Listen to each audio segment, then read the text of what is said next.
વડોદરા જિલ્લાના સિનોર તાલુકાના સાદલી ગામે પ્રધાનમંત્રી આવાસ યોજના હેઠળ મંજૂર થયેલા 89 આવાસના લાભાર્થીઓને લઈને તાલુકા પંચાયત દ્વારા સર્વે કામગીરી હાથ ધરવામાં આવી છે।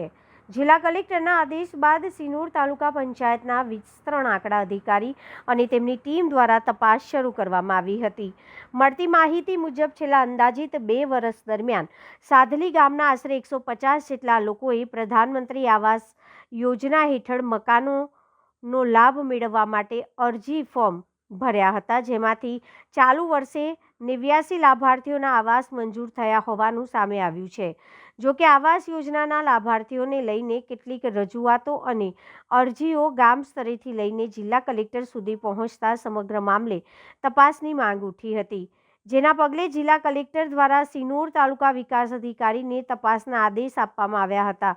ત્યારબાદ સિનોર તાલુકા પંચાયતના વિસ્તરણ આંકડા અધિકારી પોતાની ટીમ સાથે સાદલી ગામે પહોંચ્યા હતા અને મંજૂર થયેલા લાભાર્થીઓ અંગે સર્વે કામગીરી હાથ ધરી હતી।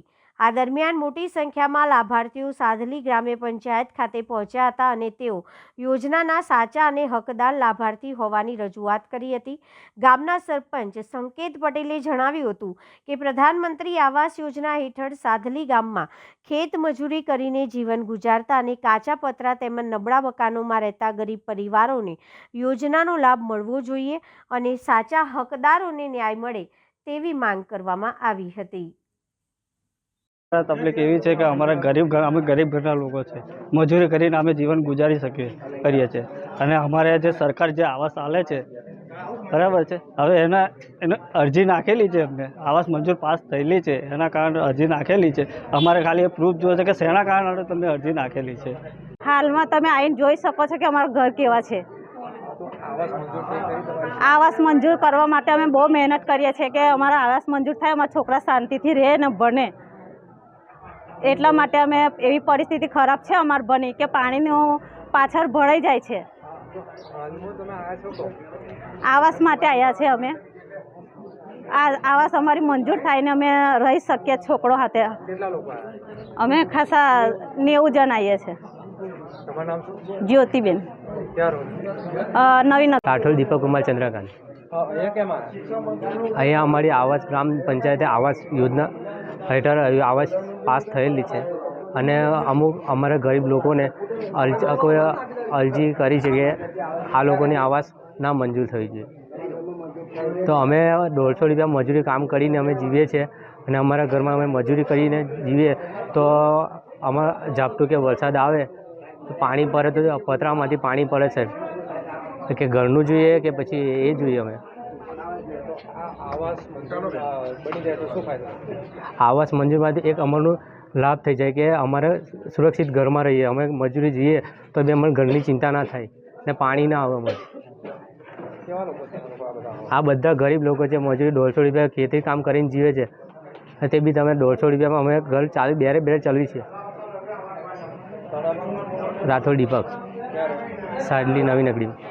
આજે હું સાદલી ગ્રામ પંચાયત સરપંચ તરીકે હું આજે જે આવાસ જે 2023થી જે ફોર્મ ભરાઈ રહ્યા હતા અને એ 200 જેવા ફોર્મ હતા અને એ ફોર્મ ભરવાથી આજે 89 આવાસ સાદલી ગ્રામ પંચાયતમાંથી એ લોકોને ફાળવવામાં આવી છે અને સરકાર દ્વારા પણ આ લોકોને એ આવાસનો લાભ મળ્યો છે।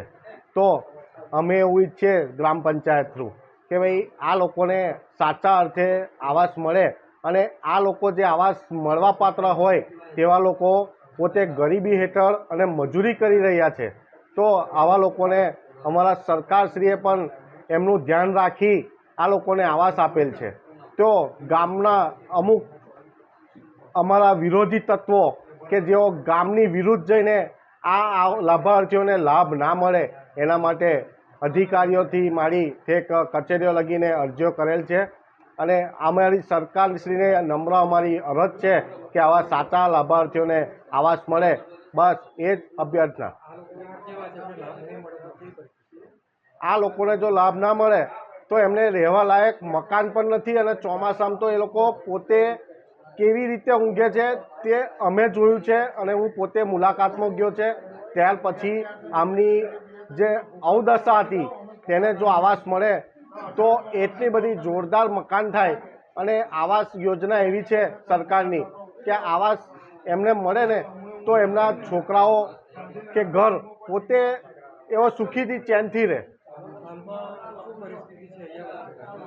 હાલમાં પરિસ્થિતિ એવી છે કે જે લોકોએ વિરોધ કરે છે આવાસનો, તે લોકો અમને રજૂઆત કરવાયા છે કે અમે સાચા લાભાર્થીઓ છે તો અમારું આવાસ ના જાય એના માટે આ લોકો આવેલા છે.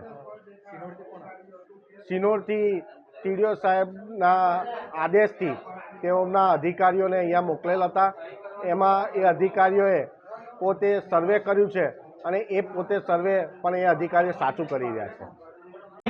આજરોજ આપણે સિનોર તાલુકા પંચાયતથી અમે અમારી ટીમ બનાવીને તાલુકા વિકાસ અધિકારી સાહેબના હુકમથી જે તે ગ્રામજનો સાદલીના અરજદારો પૈકી કેટલાક અરજદારોએ કલેક્ટર સાહેબને અને તાલુકા વિકાસ અધિકારી સાહેબને ભ્રષ્ટાચાર થયા અંગે અને ગેરરીતિ થયા અંગે આવાસોમાં જે 147 લાભાર્થીઓ મંજૂર થયા હતા એમાંથી અરજી આપી છે કે ગેરરીતિ થઈ છે અને પૈસાનો વહીવટ થયો છે. એ બાબતે તાલુકા વિકાસ અધિકારી સાહેબના હુકમથી અમે ટીમ બનાવીને અત્યારે તપાસ કરવા માટે આવેલા છે. અને હાલ સાદલી ગ્રામ પંચાયત ખાતે ગ્રામજનો જેઓ લાભાર્થીઓ છે જેમના આવાસ અગાઉ યાદી મુજબ મંજૂર છે જેની અમે તપાસ કરી રહ્યા છે તેઓ અહીંયા અત્રે ભેગા થયા છે. અને કોઈપણ પ્રકારની ગેરરીતિ કે કોઈપણ નાણાકીય વહીવટ કોઈપણ અધિકારી કોઈ પદાધિકારી કે ગ્રામ પંચાયત દ્વારા થયો નથી એમ એ લોકો ભેગા થઈને અમને જણાવી રહ્યા છે. અને જે અમે અરજદારો છે એ અમારા આવાસો મંજૂર કરવા પાત્ર છે અને અમને લાભ મળવા પાત્ર છે એમ એ લોકો જણાવી રહ્યા છે. તે બાબતની અમે વધુ તપાસ આગળ કરી રહ્યા છીએ.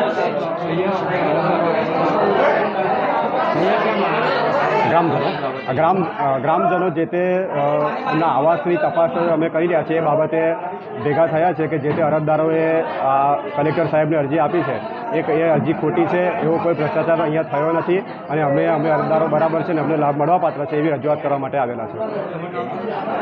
હું સિનોર તાલુકા પંચાયત વિતરણ અધિકારી આંકડા, મારું નામ મયુર જોશી છત્રોથી.